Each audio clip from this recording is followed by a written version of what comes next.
Between the hills, the stars, the sky, the river so clear, river so clear. This month, March, our monthly theme, Paying Attention, is paired with our shared value of transformation. We adapt to a changing world.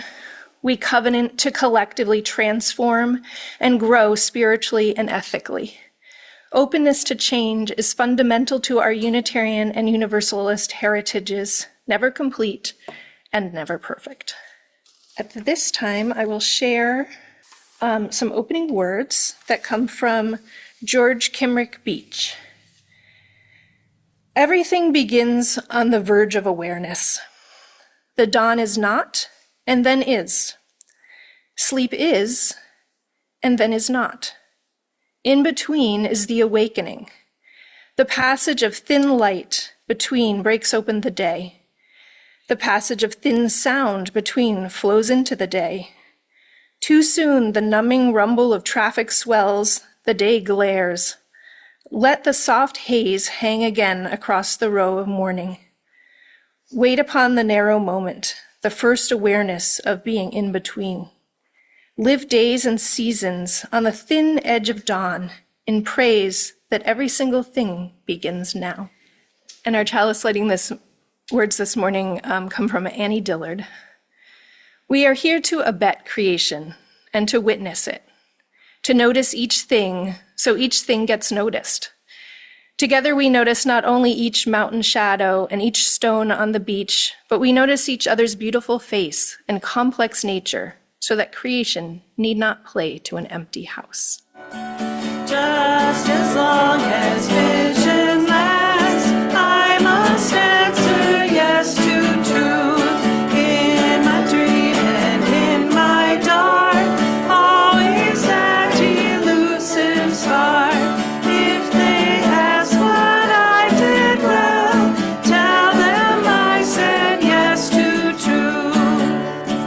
Just as long as my heart beats, I must answer yes to love.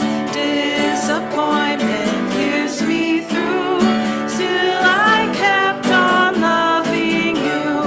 If they ask what I did well, tell them I said yes to love. And we are joined now by, or she's actually been here all along, but on Zoom, Reverend Dr. Sandra Fees. Reverend Sandra is a minister emerita of the First Unitarian Universalist congregation of Berks County in Reading, Pennsylvania, where she served for 18 years.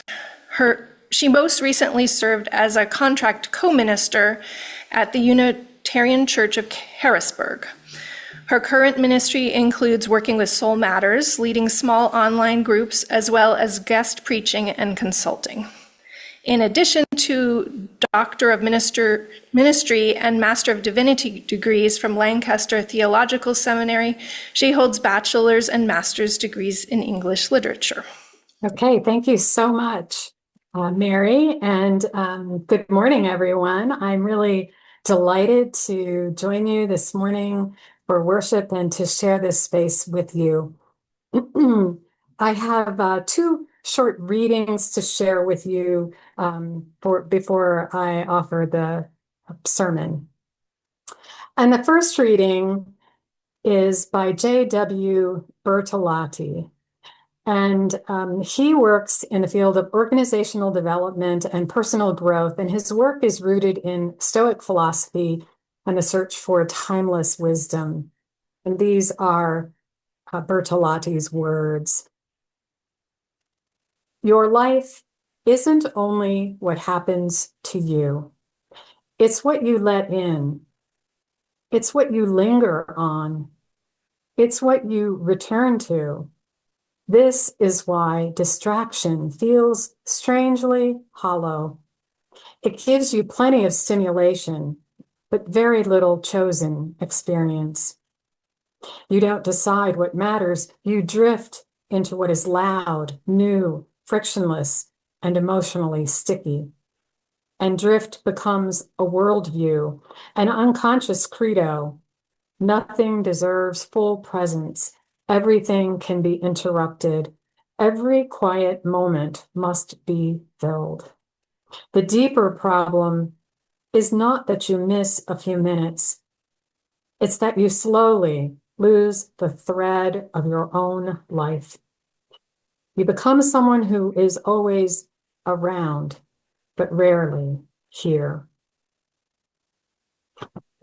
The second reading is by Adrienne Maree Brown, who is a writer and activist whose work blends with social transformation work. Adrienne Maree Brown writes these words: "Put your attention on suffering, which is constant and everywhere, and it is all you will see. Joy will come and laughter, but you will find it brief, possibly a distraction. Put your attention on joy, being connected and feeling whole, and you will find it everywhere. Your heart will still break. You will know grief, but you will find it a reasonable cost for the random abundance of miracles and the soft, wild rhythms of love." Poet Mary Oliver, who I suspect many of you are familiar with, Poet Mary Oliver offers 3 instructions for living a life. She says, pay attention, be astonished, tell about it. Most people I talk with want to be more attentive, more mindful, and more aware. So far, no one has told me they want to be less aware. Poets, philosophers, mystics, and artists devote themselves to awareness and to mentoring others on the path. Buddhist monk Thich Nhat Hanh teaches us to be in the present moment, and spiritual teacher Eckhart Tolle advises us to harness what he calls the power of now. Poet Robert Creeley says, nothing is wiser than a moment. And Mary Oliver says simply, pay attention. Among spiritual teachers, it is universally accepted that paying attention contributes to living the good life and to a peaceful existence. But it isn't just those with an explicitly mystical sensibility who want to pay attention. Those who are scientists rely on close examination and attention to patterns and details. Carpenters, plumbers, and gardeners, anyone who wants to master a craft or a skill needs to sharpen the ability to observe closely.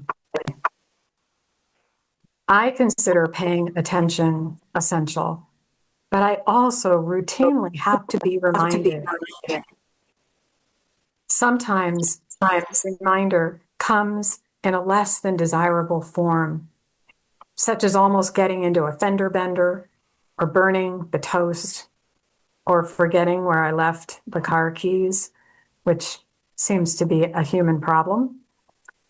Sometimes something of much greater significance happens, such as learning that a friend has been struggling for weeks or even months with an illness, and I didn't know or notice that something was not going well. The truth is, paying attention isn't nearly as easy as it sounds. There are plenty of things that get in the way.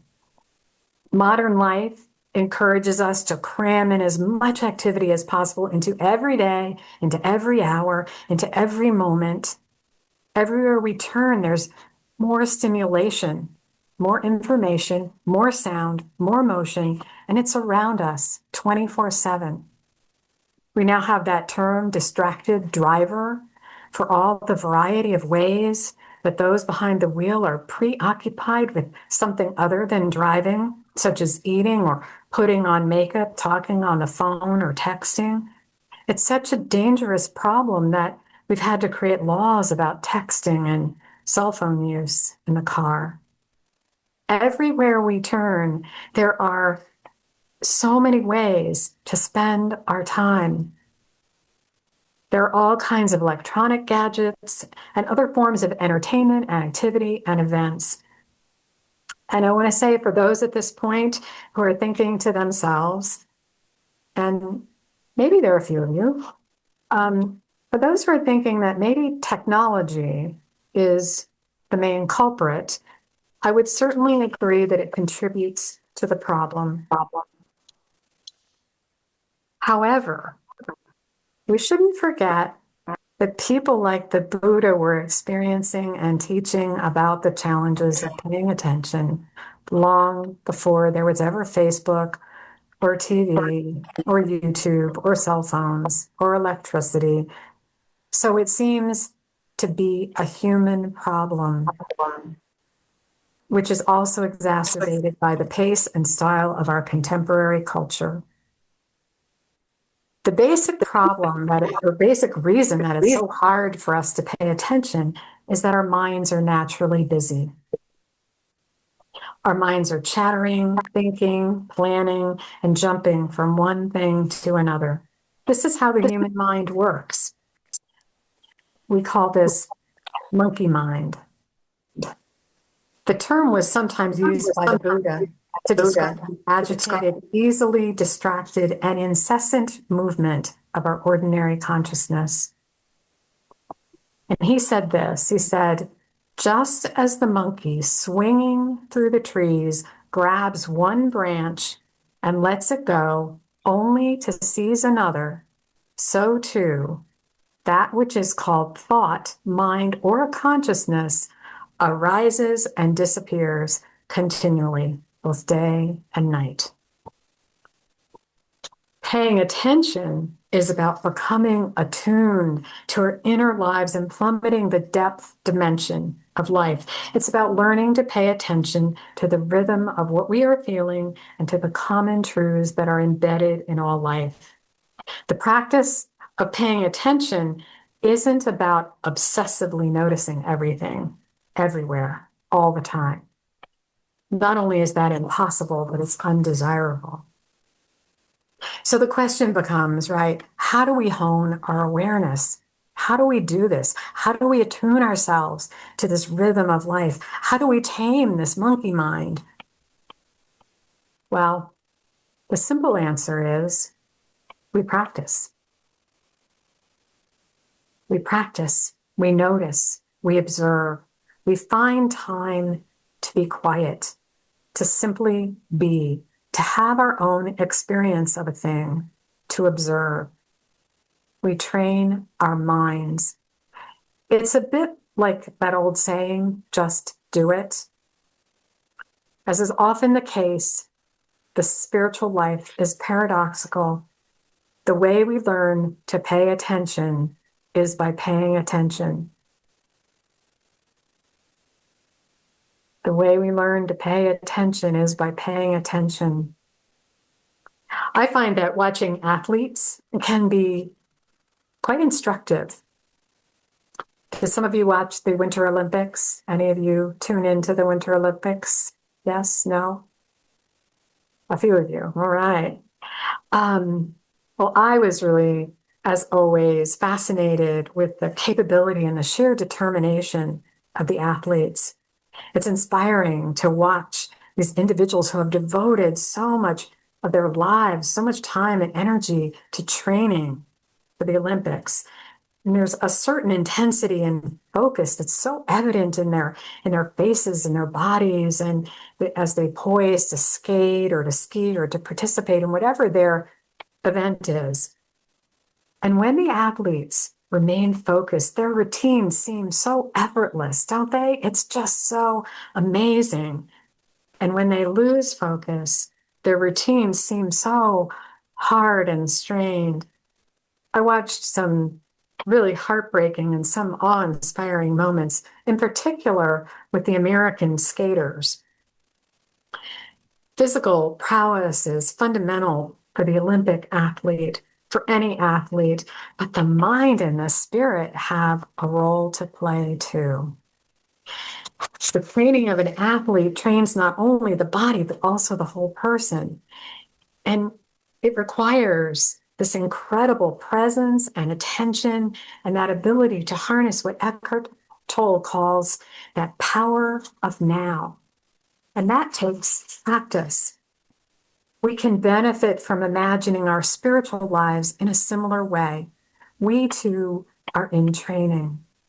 The more we practice, the more we can learn to pay attention, the more we can dive into our interior lives and connect to the rhythms of life. Looking to our Unitarian Universalist tradition, we can find examples of how to pay attention. Transcendentalist and Unitarian writer Henry David Thoreau, for example, set off to the woods of Concord, Massachusetts.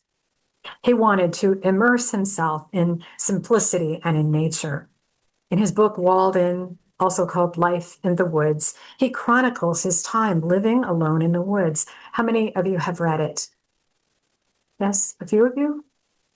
Know of it. Maybe more know of it or read excerpts of it than have actually read the book.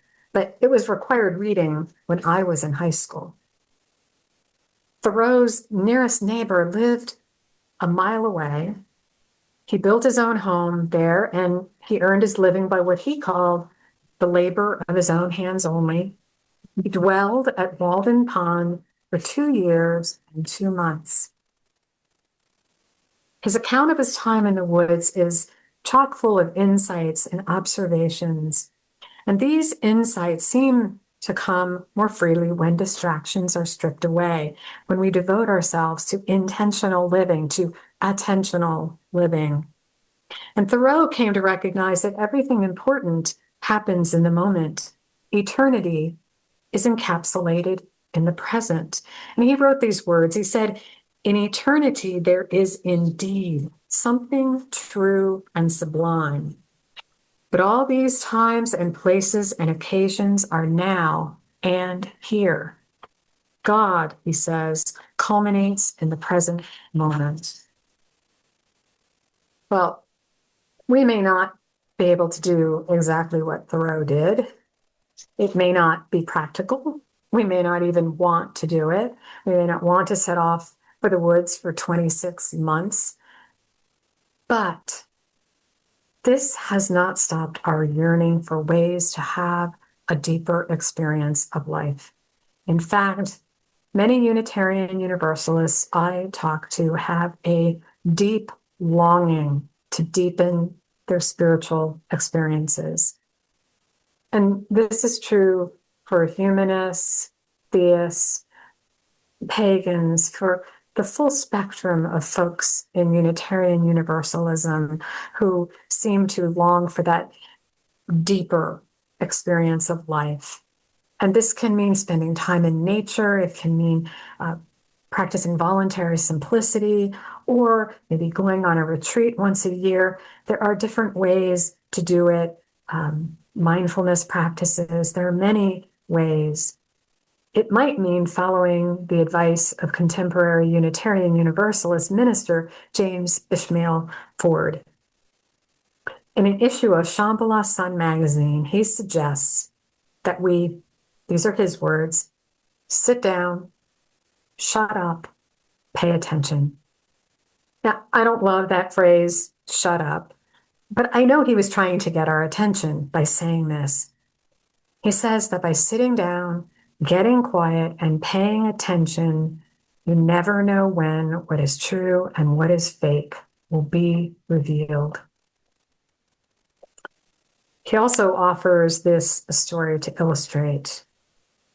And I want to share this with you. It's the story of a person from the United States who made his fortune doing business in East Asia. He was financially comfortable, so he decided to retire and to savor life. He became interested in jade, and he set about to learn all he could about jade. So he hired someone to help him with this. And once a week, he went to his tutor's home for instruction. And on the first day when he arrived, his tutor greeted him and she served tea. And then the tutor handed him a large piece of jade. And then she left him alone with the jade for an hour. And when she returned, she took back the jade, thanked him, and sent him on his way. The next week, he returned for his second tutorial. The same thing happened. Being a patient man after all of his years in business, he continued to defer to the tutor, but he was mildly skeptical.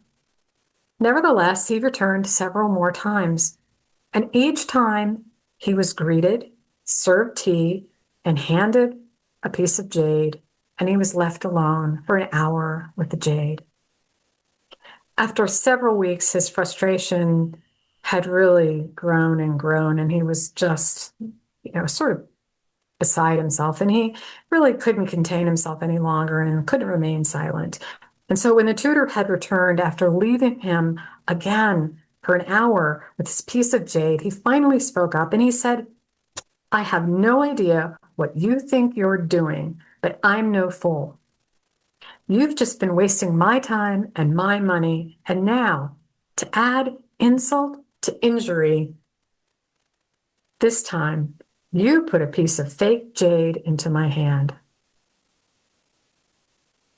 Well, it turns out it was a fake. He was right. He had actually paid attention. He had learned to pay attention.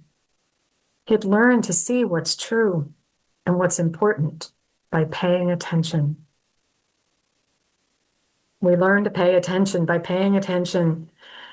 Paying attention draws us closer, nearer to our own breath, to our own truth, and to our own lives. It makes us more human, more alive, more vulnerable, more mindful. And in doing so, we're brought into deeper kinship with the whole of life. We discover what writer Mark Nepo calls the common way that all things are embedded in everything. One of my very favorite ways of paying attention is to sit on my back porch. There is something about sitting around on my porch that seems very old-fashioned. It's a practice that began for me when I was a young child. My family spent many an evening after working and playing hard all day or all week, sitting on the back porch, laughing and eating watermelon or shucking corn, or just sitting there in silence and simply enjoying the day or the evening and watching the corn grow or the sun set. And I continue this practice of porch sitting. Sometimes I spot hummingbirds and butterflies fluttering around the yard. Once in a while, a groundhog will tromp through and take a bite. It always seems of the most beautiful flower in the garden. When the rain comes, I listen, and I listen to the way it pings against the tree's leaves, against the grass. When my neighbor mows her lawn, I listen and notice especially the deep silence when the motor stops. I observe the patterns of sun and shade.